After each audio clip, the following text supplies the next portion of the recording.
What's going on, beautiful people? Welcome to Hear This with Farris Roach. And as always, I got to give glory to God. So, Father, I thank you for another opportunity to learn, grow, and reflect in your name.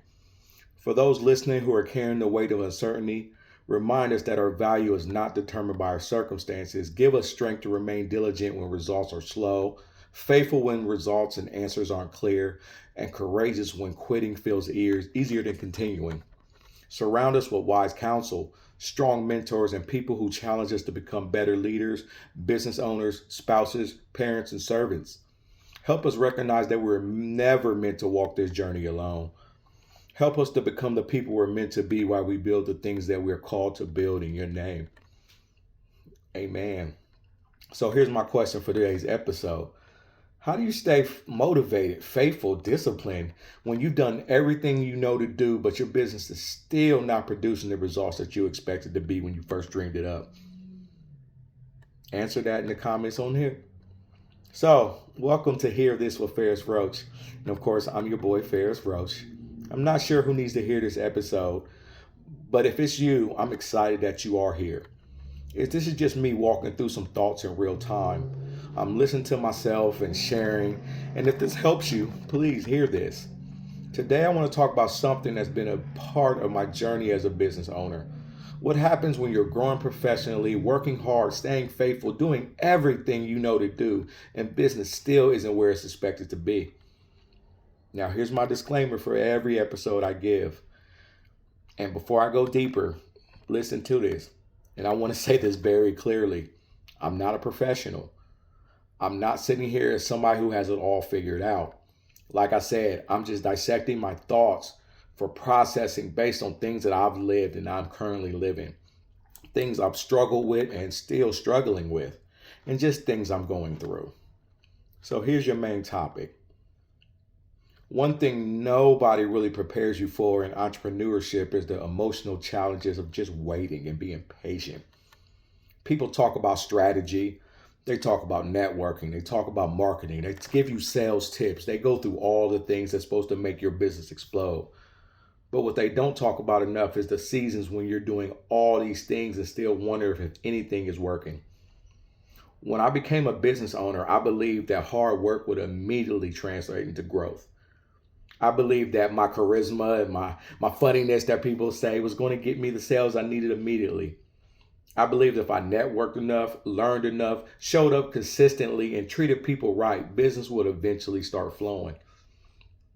What I learned was there's often a big gap between effort and results, and that gap is uncomfortable. There are times where I looked at the schedule and wondered where the next opportunity was coming from. There were times where profitability seemed so far away that it honestly felt unrealistic. Not because I didn't believe in my business, because I do, but because I couldn't yet see all the work that I was building towards.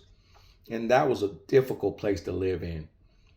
Because every day when you're making investments in something that you haven't fully really revealed, it hasn't returned it yet. And here's my perspective on that. One lesson I've learned is that professionalism isn't proven when things are going well. It's proven when things aren't.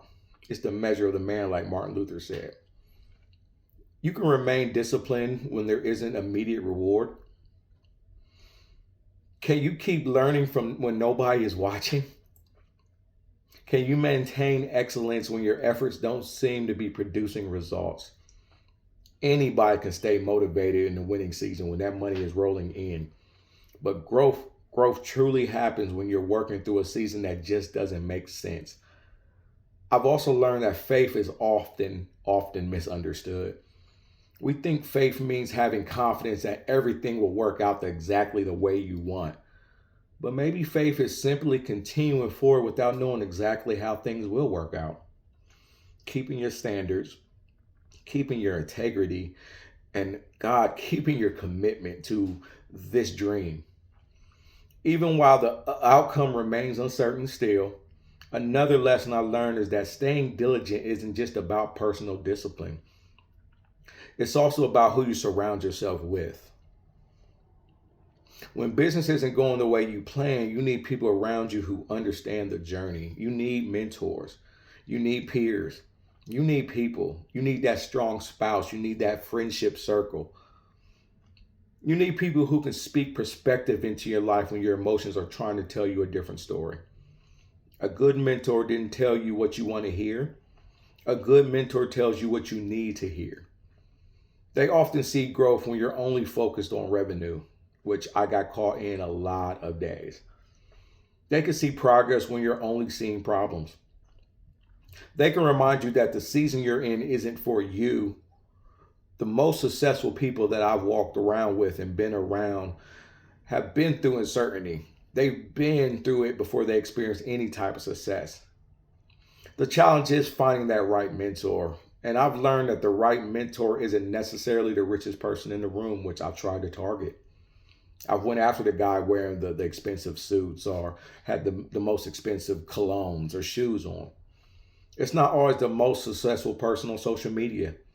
The right mentor is someone whose life produces the kind of results you generally respect. Someone who has the character that aligns with yours, who has the integrity that aligns with yours, and someone who, when you're trying to get through that, is going to go through it with you. Someone who is willing to truly tell you the truth. Someone who has served difficult seasons that can help you navigate your own. One of the best ways to find a mentor is to simply show up consistently in places where growth is happening. Attend networking events, which I do regularly. Join professional organizations like your local Chamber of Commerce, which I'm an ambassador with. Get involved in your community groups. Get involved with volunteering. Get involved with industry associations, which I've done. Build relationships before asking for those guidance. Most mentors aren't found through a formal application process. You can't sign up and say, be my mentor. They're found through repeated exposure, repeated trust, and the consistency that you show in your business and yourself. It's a genuine connection. And when you find someone worth learning for, don't ask them to be your mentor immediately. Just ask thoughtful questions and listen. Apply their advice, follow up, show them that investing in someone like you is something that is serious and that's something that you can help them grow. And over time, mentorship develops. Have that real life connection. As I reflect on my own journey with Voda, I can remember seasons where I questioned whether a business would ever truly gain traction. I was networking. I was building relationships. I was learning the industry. I was a true student at trying to get great at this, showing up consistently, doing everything I believed I was supposed to be doing. Yet there was days, and there are still days, where the phone just wasn't ringing like I thought it should. Days when I wonder if people knew I even existed or this business was actually going to work. Days when I felt like I was investing more into the dream than the dream was actually giving back to me. And those moments challenged the heck out of my confidence. What helped me during these moments wasn't just working harder, it was staying connected. Staying connected to mentorship, staying connected to my faith, staying connected to my spouse, staying connected to the people I knew was going to help me continue to build. Having conversations with people who understood entrepreneurship, because I didn't. I came from a world of working for someone else. I stayed connected to people who experienced difficult seasons themselves and asked them how they navigated. Because when you're isolated, every setback feels bigger than what it really is, and every challenge feels permanent. Every obstacle feels personal. And when you're surrounded by the right people who are building, growing, and fighting through their own challenges, you realize you're not alone. You realize that slow seasons happen, and you realize that uncertainty happens. You realize that persistence is a part of the process. And looking back now, I realize these slow seasons weren't just growing the business, they were growing me. They taught me patience. They taught me how to be humble. They taught me how to serve people without attaching every interaction to immediate results. Most importantly, it taught me not to connect my worth to my revenue, because revenue changes. Opportunities change, markets change, but your character has to remain solid and the same. And some of the strongest things being built inside of us happens long before success becomes visible to everyone else. Things happen behind closed doors, and I know you've heard it.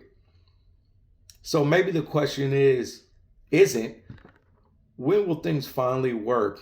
Maybe the better question is, who am I becoming while I'm waiting for this to work? Because sometimes the delay isn't punishment. Sometimes it's true preparation for the success that you know is in you. Sometimes the person you're becoming is more important than the profit you're pursuing. And if that's true, then every difficult season still has its purpose. I also want you to think about this. Who are the people that's helped shaping your perspective? Who are the voices that's speaking into your life? Who are the mentors that's helping you grow? And if you don't have that person yet, what are you doing to intentionally find them? Because business is difficult. Leadership is lonely. The growth is exhausting. But none of us were meant to do this alone. So here's where I want you to sit with this week. If your breakthrough took another year to arrive, would your habits, your faith, your discipline, your character, your circle be strong enough to keep you moving forward anyway? Think about that. I do every day. And let me close with this quote that I read on a book I just had from Jeffrey Gitmer. Your instincts will tell you what to do, but it's your personal power that will actually create the deed. Start small, an acorn, a tulip, a mustard seed, a kernel of corn. Plant it, nurture it, and give it room to grow. And if you water it regularly every day, you're going to see it blossom. All right. That's all I have for this one. It's going to be a real quick one. This is just me working through thoughts in real time. I would love to hear your thoughts. And I'm just grateful that you were here just to listen to just my thoughts on this. I don't want any of you to give up. I haven't, I won't, and I truly believe my dream is going to manifest itself just as I visioned it. I look forward every day I wake up to be able to talk to the next person that I can pour into with hopes that I have that connection that they will pour back into me. They may not be that mentor I was looking for. I may be the mentor that they were, and I'm okay with that. I'm comfortable with that. Because all I can do is what I'm doing right now is giving the best advice that I know how to give because I've lived it. I'm living it.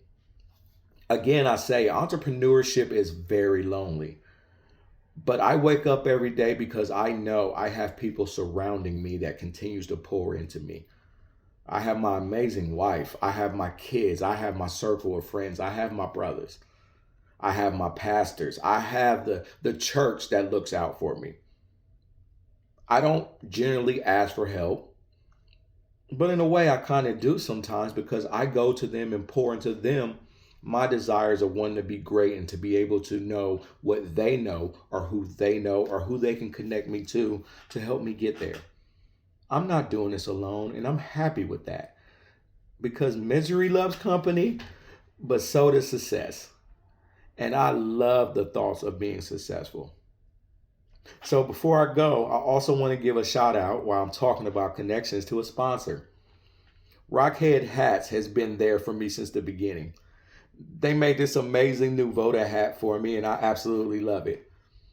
So while I'm still out here trying to figure this all out, at least I'm out here looking good while I'm doing it.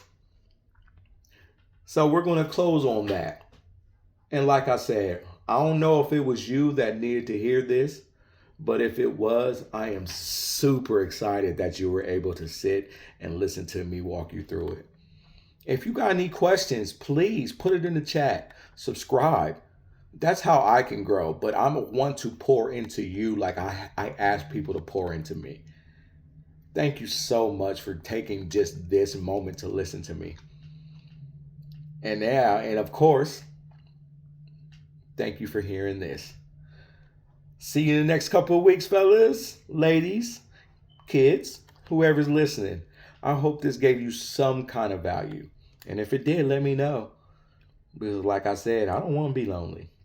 All right, y'all, be peace.